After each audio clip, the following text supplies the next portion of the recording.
बिस्मिल्लाहिर्रहमानिर्रहीम। अस्सलाम वालेकुम dear students, I hope you all are fine.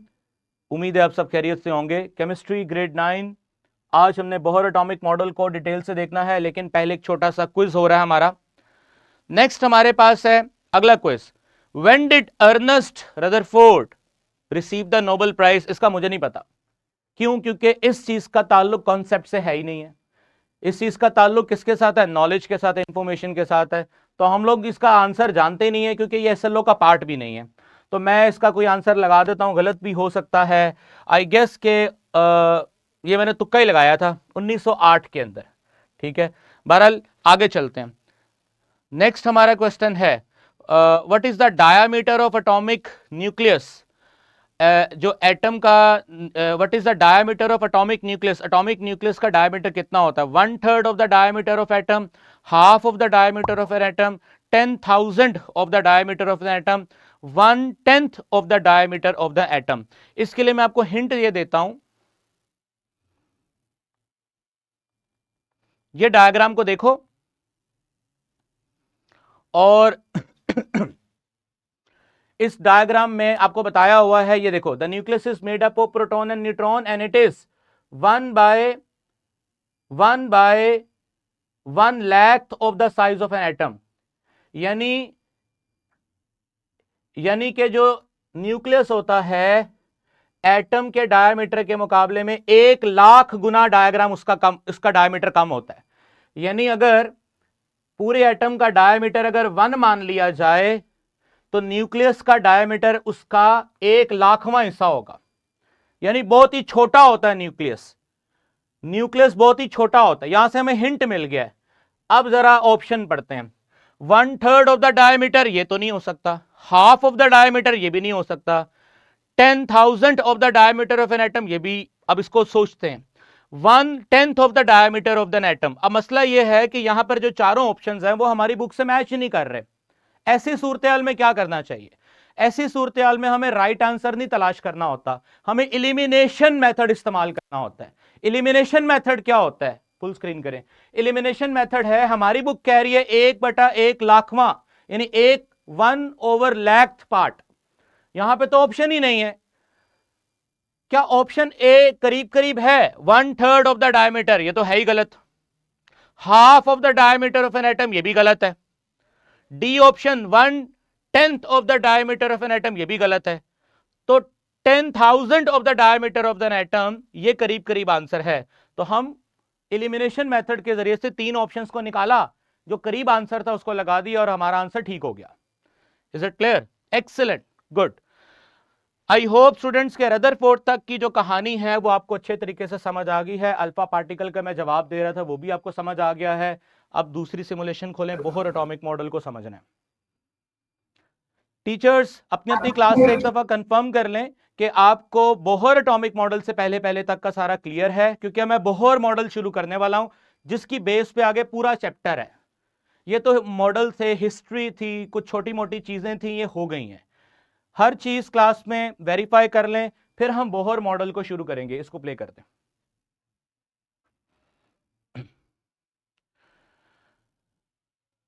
अच्छा जी, अब बोहर मॉडल में जाने से पहले रदरफोर्ड के मसले डिस्कस करेंगे। रदरफोर्ड के मॉडल में मसाइल क्या थे, जिसकी वजह से रदरफोर्ड का मॉडल अच्छा था। न्यूक्लियस की डिस्कवरी बहुत बड़ा काम था, लेकिन वो बेचारा इलेक्ट्रॉन्स के लेवल्स को नहीं बता पाया। इलेक्ट्रॉन्स के बारे में वो फेल हो गया।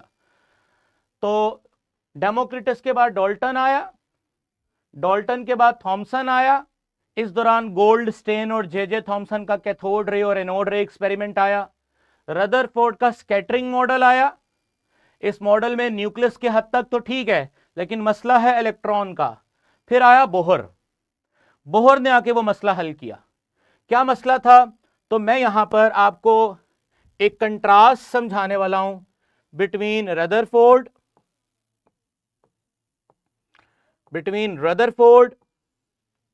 एंड बिटवीन बोहर, और फिर सिमुलेशन भी दिखाऊंगा आपको। अच्छा जी, रदरफोर्ड को समझना है तो पहले आपको एक मिसाल समझनी पड़ेगी, जो हमारे सिलेबस में नहीं है, लेकिन एक डेली लाइफ रूटीन की मिसाल है। आप स्लाइड लेते हैं, पहले भी ये मैंने मिसाल दी है।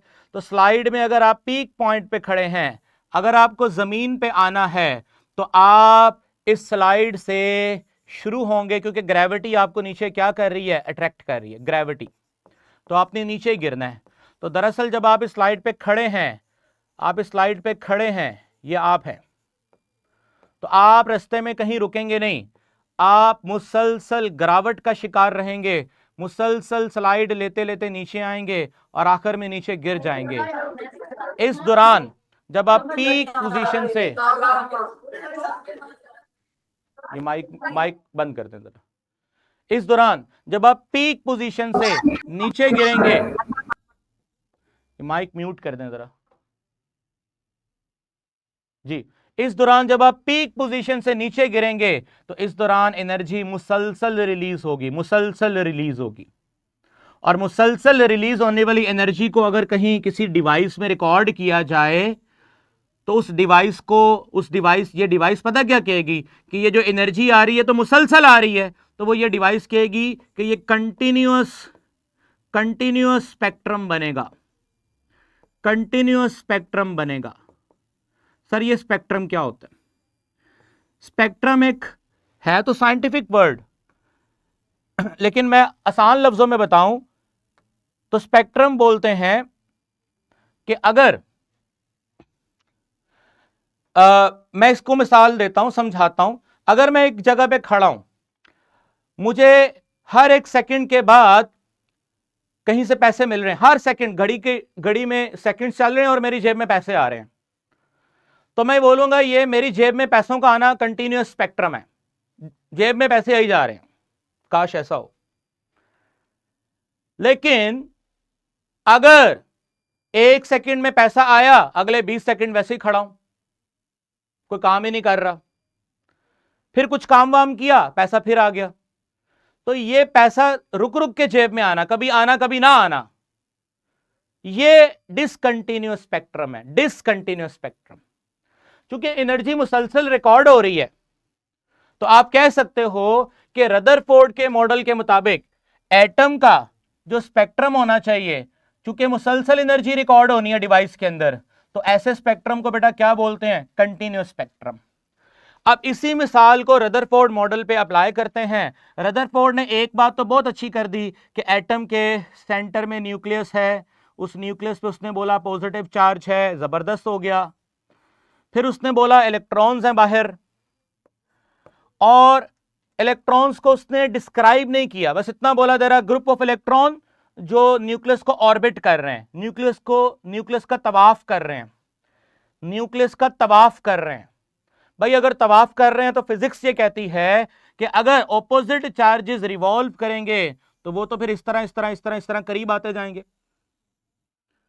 जिस तरह ग्रेविटी आपको सीढ़ियों से, आपको स्लाइड से नीचे खींच रही थी, वैसे ही न्यूक्लियस जिस पे पॉजिटिव चार्ज है वो मनफी इलेक्ट्रॉन को अपनी तरफ खींचेगा। और इस दौरान जब चार्ज्ड बॉडीज करीब आती हैं, फिजिक्स ये कहती है जब दो चार्ज बॉडीज करीब आती हैं तो उनके जरिए से एनर्जी रिलीज होती है।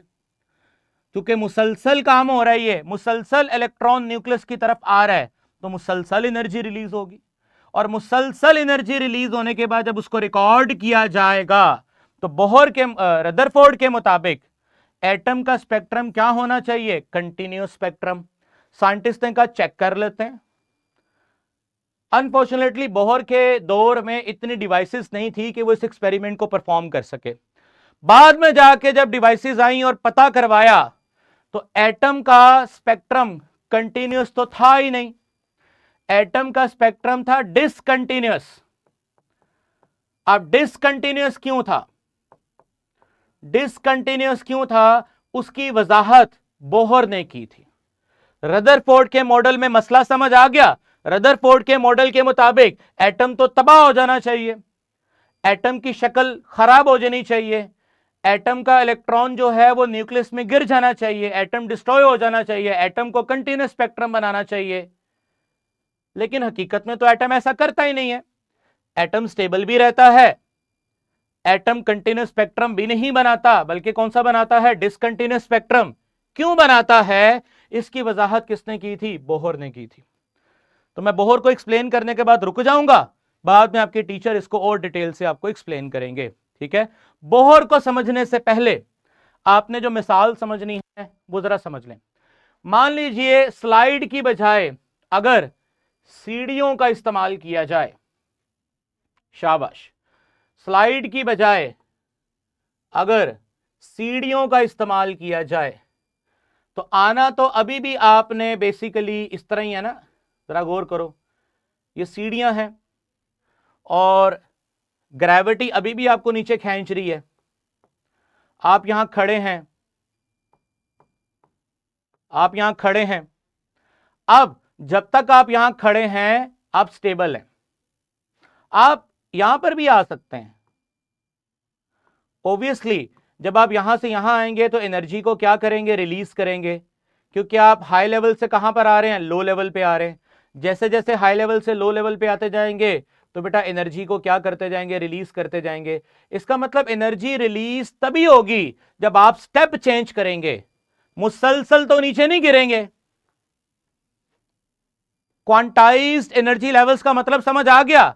बोहर ने बोला एटम के सेंटर में न्यूक्लियस है और बाहर क्वांटाइज्ड एनर्जी लेवल है। क्वांटाइज्ड एनर्जी लेवल का मतलब सीढ़ियों के लेवल, जिस तरह सीढ़ियों के लेवल होते हैं फिक्स, एक जगह खड़े fix, this is quantized energy level. ये रदरफोर्ड ने नहीं बताया था, ये बोहर ने बताया था।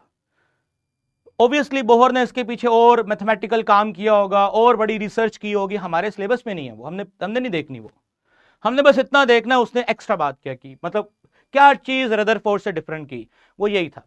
अब मुझे बताओ अगर नीचे वाले यहां पे ये इस स्टेप पे खड़े हुए शख्स ने ऊपर जाना है तो जाए, इसने ऊपर जाना है तो जाए, कैसे जाए, एनर्जी एब्जॉर्ब करनी पड़ेगी। स्टेप ऊपर जाना है, सीढ़ियां ऊपर चढ़नी है, हाई एनर्जी पे जाना है तो भाई एनर्जी एब्जॉर्ब करनी पड़ेगी। तो हो गया ना मसला हल। एनर्जी का रिलीज या एनर्जी का एब्जॉर्ब होना मुसलसल नहीं होगा, तभी होगा जब इलेक्ट्रॉन अपने लेवल को क्या करेगा, चेंज करेगा। लेवल्स का मतलब शेल्स, एनर्जी लेवल्स का मतलब शेल्स। जब इलेक्ट्रॉन अपने एनर्जी लेवल को चेंज करेगा तभी वो एनर्जी में तब्दीली लेके आएगा। नीचे से ऊपर जाएगा तो एब्जॉर्ब करेगा, ऊपर से नीचे गिरेगा तो क्या करेगा, रिलीज करेगा। मैं यहां तक रोकता हूं अपने आप को। तमाम टीचर्स इस कॉन्सेप्ट को बच्चों के साथ अच्छे से डिस्कस कर लें। किसी किस्म का क्वेश्चन हो तो वो मेरे से फिर कर सकते हैं।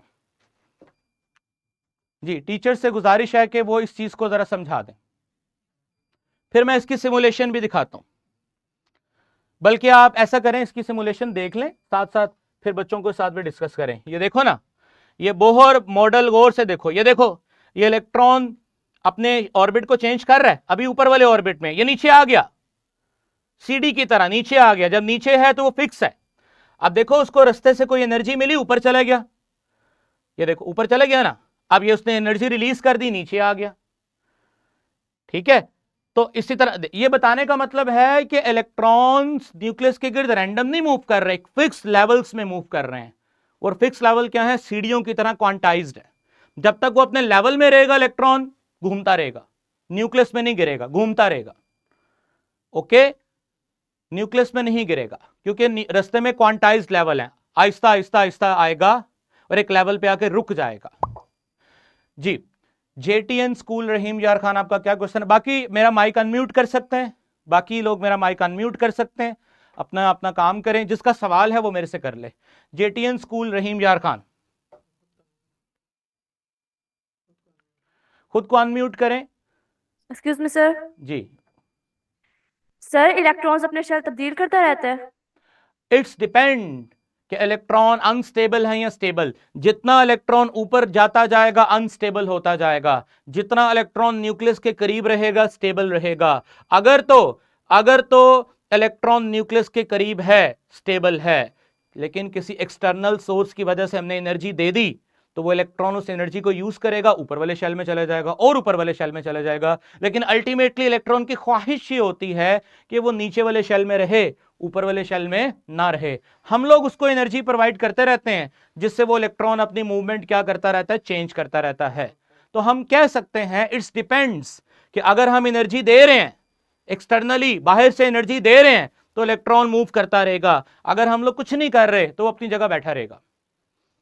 सर हम एनर्जी देंगे कहाँ से, इलेक्ट्रॉन कहाँ से एनर्जी और देगा? सिंपल, कमरे में लाइट लगी है, कमरे में आग लगा दो, हीट कर दो, यही तो एनर्जी के सोर्सेज है। लाइट फेंक दो, these are the energy sources. समझ गए ना आप?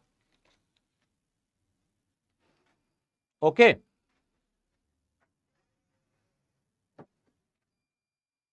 चलें जी, और किसी का क्वेश्चन हो? बाकी टीचर्स से गुजारिश है कि वो अपने अपने क्लासेस को टेक ओवर कर लें।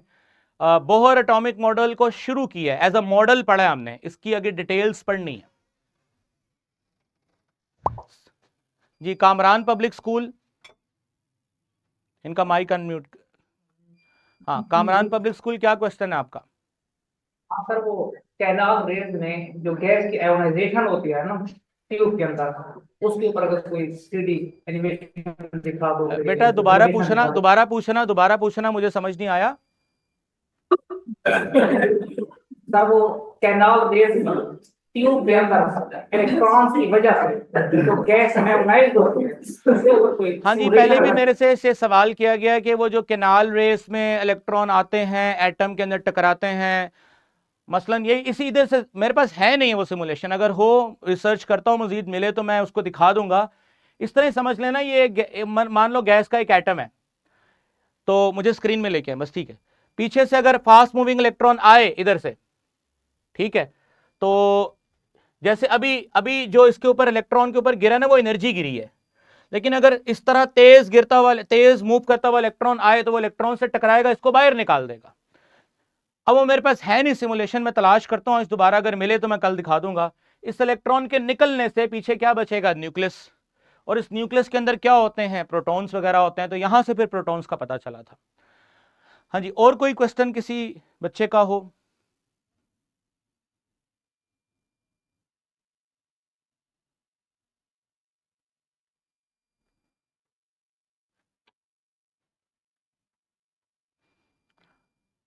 आई होप कि आपको बोहर मॉडल, अच्छा, अब बोहर मॉडल की लास्ट पे एक सिमुलेशन दिखा रहा हूं, वो जरा टीचर्स क्लास पे उसको भी डिस्कस कर दें।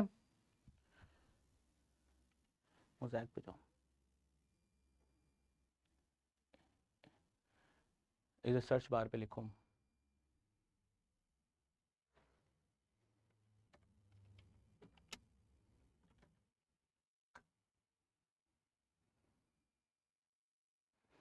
ये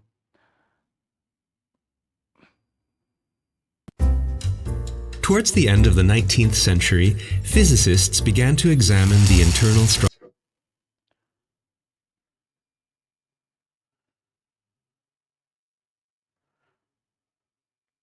अच्छा जी, टीचर से गुजारिश है कि वो क्लास में इस चीज को डिस्कस करेंगे, मैंने पहले भी डिस्कस की हुई है। इसको फुल स्क्रीन कर देना। ये देखें, इलेक्ट्रॉन एक फिक्स ऑर्बिट में मूव कर रहा है। इसको स्टॉप करें जरा वीडियो को।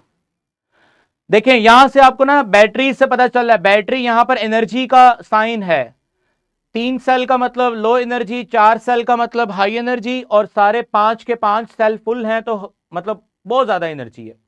तो आप देखो, जो मैदार न्यूक्लियस के करीब है, जो सीडी का लेवल नीचे है उसकी एनर्जी लो है, और जिस सीडी का लेवल ऊपर है, जिस स्टेप का लेवल ऊपर है, उसकी एनर्जी हाई है।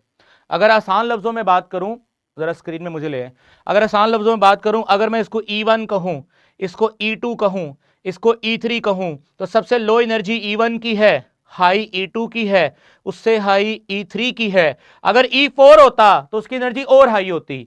तो इलेक्ट्रॉन को अगर नीचे से ऊपर जाना है तो एनर्जी एब्जॉर्ब करनी पड़ेगी, ऊपर से नीचे आना है तो एनर्जी रिलीज करनी पड़ेगी। ये बैटरीज का निशान देखो और जरा गौर से इस चीज को समझो। अभी इलेक्ट्रॉन लो एनर्जी पे है, अभी इसको दूसरे शेल में जाना है तो एनर्जी एब्जॉर्ब करेगा। प्ले करें जरा, ये देखें,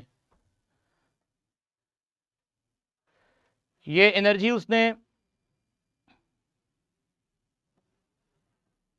प्ले करें, प्ले करें, हाँ जी, देखते जाएं। ये देखें, अब वो दूसरे मैदार में चला गया है। अब दूसरे मैदार में जाने के लिए 3 सेल से 4 सेल में यानी मुझे स्क्रीन में लेके, 3 सेल थे, अब 4 में जाना है, यानी इतनी एनर्जी क्या करनी पड़ेगी? एब्जॉर्ब करनी पड़ेगी। ठीक है, अब दूसरे से तीसरे में जाएगा, मजीद एनर्जी एब्जॉर्ब करेगा।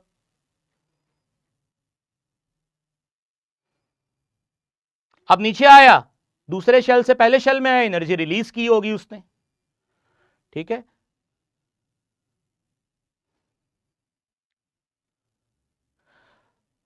अब ये है जब एनर्जी रिलीज होगी ये स्पेक्ट्रम बनेगा। ये स्पेक्ट्रम आपको समझ तो नहीं आएगा, आपके सिलेबस का पार्ट नहीं है, लेकिन ये देखो कभी कभी लाइनें आ रही हैं, बारीक बारीक लाइनें। ये लाइनों का आने का मतलब कलर आना, colour is a form of energy, light is a form of energy.